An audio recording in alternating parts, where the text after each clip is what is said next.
All right, welcome. Here is exercise 4. This exercise is going to mainly deal with automation, and so we'll learn how to do all this automation as we go.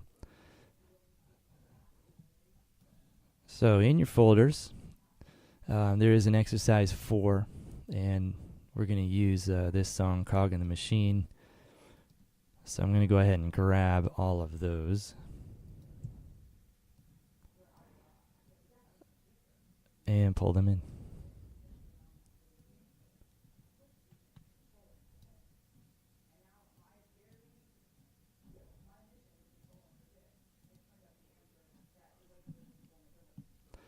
So something that's going to come up on this particular project is that it was recorded at a sample rate of 88.2 kilohertz. So it's a higher resolution, and I'm just thinking that it might be better for us to go ahead and convert those files to 44.1. The main audio file sample rate that is used is 44.1, and then if you double that, twice 44.1 becomes 88.2. And 88.2 is fine. It's just at the higher resolution, I find it puts stress on the computer, and so you might have more lag time and more difficulty processing, as you might have the computer crash a bit on you, things like that. Well, that's the experience that I've had. So 44.1 I think is fine. Something else that you should know is for the media people who are doing movie as well as audio, well, the sample rate that's used in media, in the audio for media, is 48 sample rate. And so if you double that, then the high resolution would be 96. And I guess those are the important numbers to know.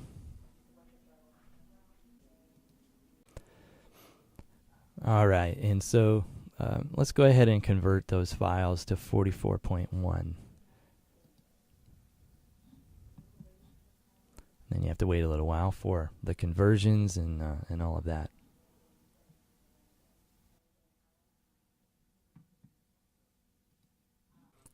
All right, so now we're converted into 44.1, and I did a little bit of organizing of the tracks and coloring them and stack tracking and all of that, just so I can see better my workspace and my workflow.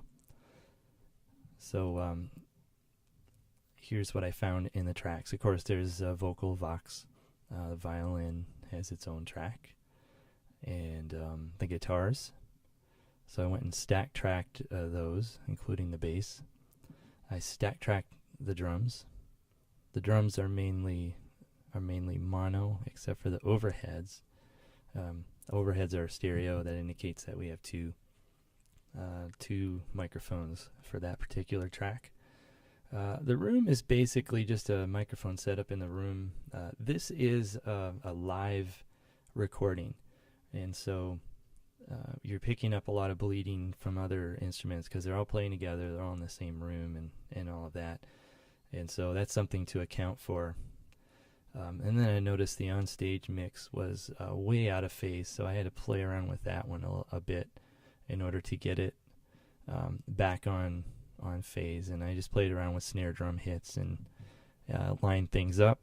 I also lined up the room mic a little bit. Sometimes you can create a little bit of a stereo mix if you want to, and or a little bit of maybe not stereo, maybe more like a delay.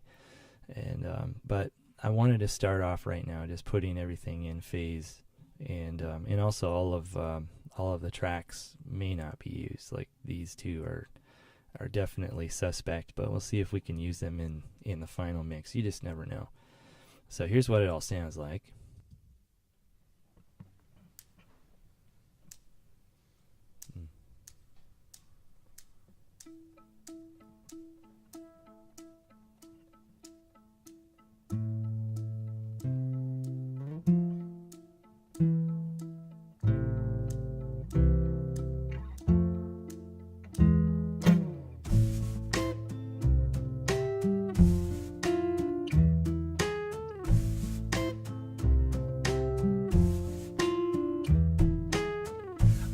solid steel in scalding steam. I'm a cog in the machine. I'm sick and tired of the same routine, and I'm sinking like a submarine. Stopping clockwork is much harder than it seems. Yeah, I don't know if those two particular tracks, the room and the onstage mix, I don't know if they're helping things. Certainly the vocals sound really weird, so I would have to play around with phase, in order to get those to work. So I'm just going to go ahead and mute those right now, and let's see what kind of fun we can have in this particular mix. Yeah, should be all right. And it should be all right for me to go ahead and mute the room and the onstage for right now. All right, so I did a little work and a little panning and add some compression and EQ, and here's where we are right now with this particular mix. Is dead. Stopping clockwork is much harder than it seems. I'm setting free the cog in the machine. The machine. Okay, so what I'm going to do is begin to do some automation, and I suppose some of the automation that I'm going to do is going to be kind of absurd, because probably not the type of automation that we want, but I'm just trying to show how the automation works, and then that's going to be, so you got to play around with silly things in order to show how it works, I think. So what I'm going to do is turn on the automation, which is right here. And as soon as you turn on the automation, then you have access to the automation features. And the automation will default to volume. So you can, of course, change the volume a little bit at a time. But that's not all. Also, you can do some panning. I think I'm going to actually start with that. I'm going to do some panning with the violin in a little bit. And then you go to Smart Controls, or I guess you can go to the EQ, and you can change the EQ as you go through the song. And these are all of the features that you can change on the EQ compressor. You can change the attack, you can change the auto gain, and all of these. So that's pretty cool. And so I'm going to start off with the violin. Very beginning of the song, there's a little violin, and just for fun, I'm going to pan it a little bit. So where's the violin? There it is. And so let me go down to pan, and this is the pan control. And so when I go over here, that's the pan. So right now it's hard panned all the way to the left. And every time I double click on that line or that bar, then it gives me these little nodes, and the little nodes, I can use to move and adjust. And if I don't want a certain node, I can double click on it again to get rid of it. So what I'm going to do is just listen to what happens with the violin.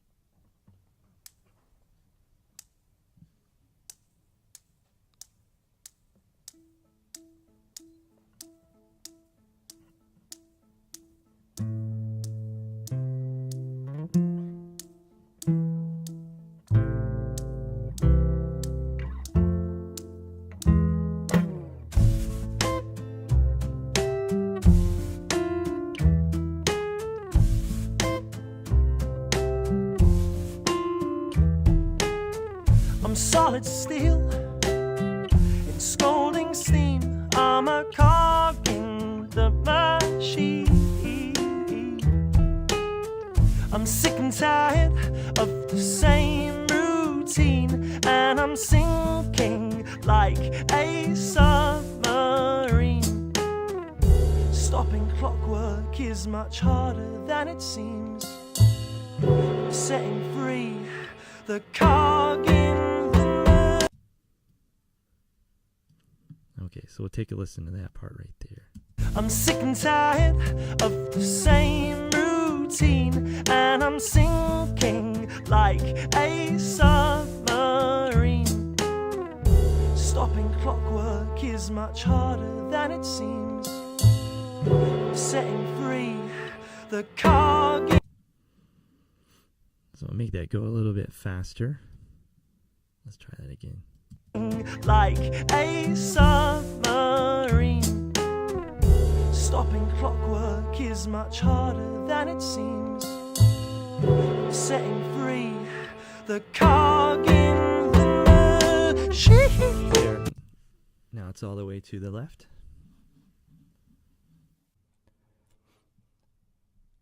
Okay, you know, and this will be kind of cheesy, but I'm thinking as I blow up this violin really big, I can see the different notes. And so what if I just kind of pan back and forth between notes, you know? And so I'm going to try to do that and see what it sounds like. Oh wait.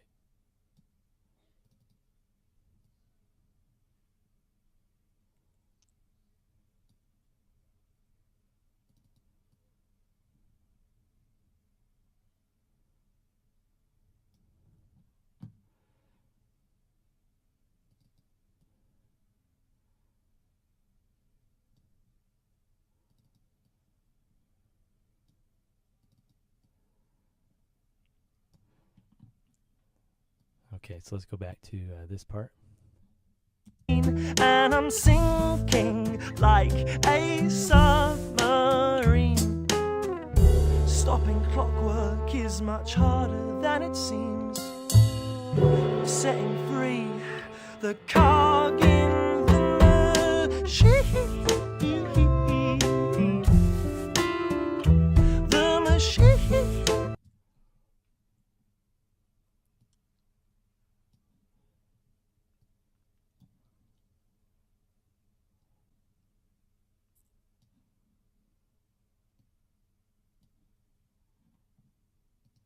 The cog in the machine. The machine.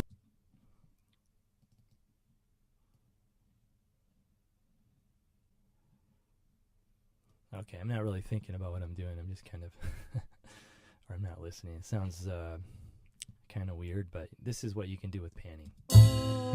Setting free the cog in the machine. The machine. Okay, so maybe solo that. Hear what it sounds like again.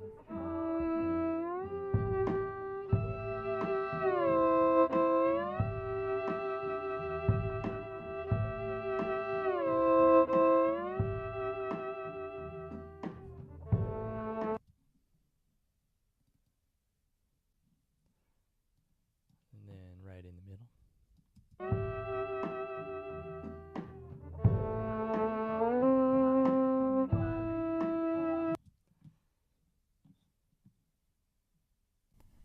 Yeah, so in closing, you know, I just want you to look at the automation as just a way to, you know, to make minor adjustments, major adjustments, and just know that really the sky is the limit. Like, there's so many things that you can do. And, you know, start with panning, you know, volume changes, sends to reverbs. Maybe you don't want a certain reverb during a certain part of the song. Maybe you want a big reverb for the chorus, or maybe there's just one line that you want to emphasize, you know, so you send a little bit more, or you actually turn the send on for a certain part of the song. That's automation. Or maybe you want to adjust the volume so that the voice is just sitting at just the right place for the whole song. You want to, you know, fine tune your volumes, you know. Or we can do the second send.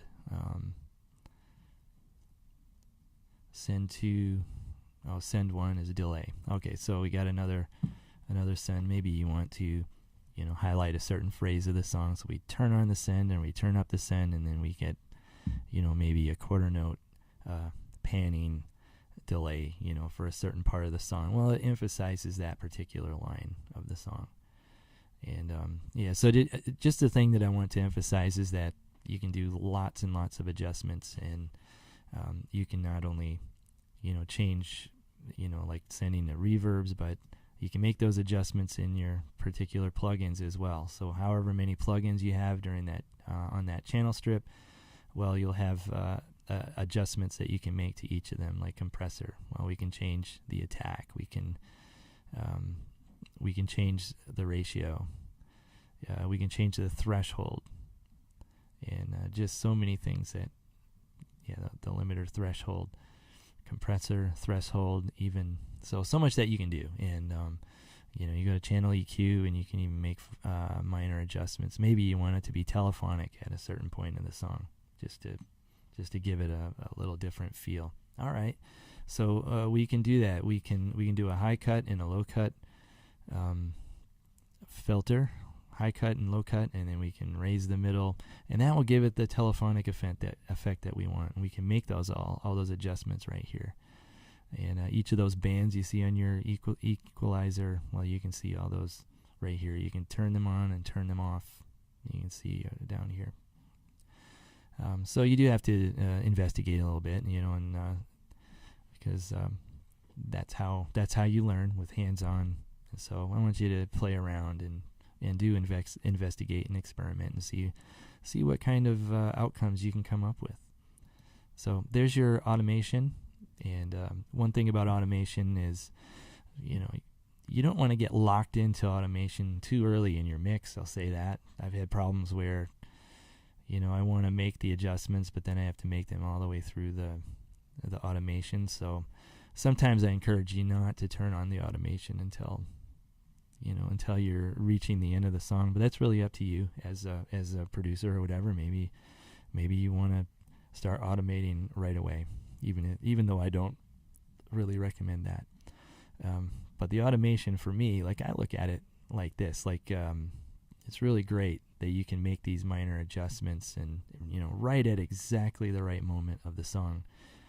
Because I think about the old days when we didn't have automation, and we'd have 5 or 6 of us at the console, and we would have to, when we're doing the final mix down, the final bounce down, and this was of course on reel-to-reel tape, and if we wanted to change volumes, we would have our hands on the faders and we'd change the volume as you go, real time. You need to pan from left to right. Well, we did that real time, and so we had to have a lot of hands on deck, and we had to be very coordinated, and we had scripts, so as we go through that final mix down, we were all there, and we had certain jobs or tasks that we had to complete, to make it sound great. So, I mean, this certainly is better than that in a lot of ways. I don't think digital is necessarily always better in every situation than the old analog. I really miss those old days in a lot of ways. But, I love the fact that you can, make these little tweaks in real time, or make these little tweaks and put them at just the right moment. So there's automation, and really sky's the limit. See what you can accomplish. And I love good automation, and it just makes those changes in the mix just make a big difference, I think, in the production quality.